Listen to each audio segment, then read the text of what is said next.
Thousands of Midwesters and locals headed to the 33rd annual Jackson Civil War muster. Hundreds of people dressed in 1800s fashion teach visitors a piece of history.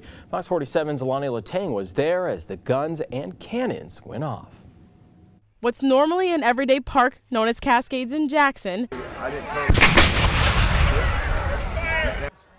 took a time warp back to the 1800s, replicating the Civil War. It's got historians speaking throughout the day.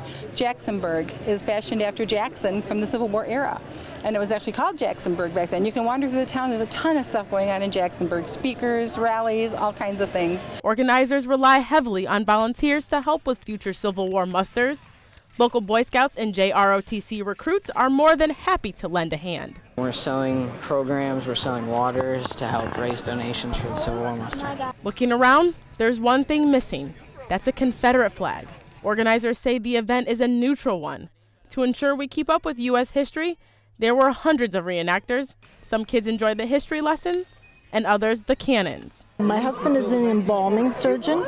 He represents embalming, which began in 1861, and that's one of the first times they actually were able to embalm the soldiers and send them back home. Nothing will ever bring back the feeling of the Civil War. However, for reenactors, this is about as close as it gets. I sat and cried. It is so very realistic, thinking that when this actually happened, those boys didn't get back up. And they actually were sent home in boxes.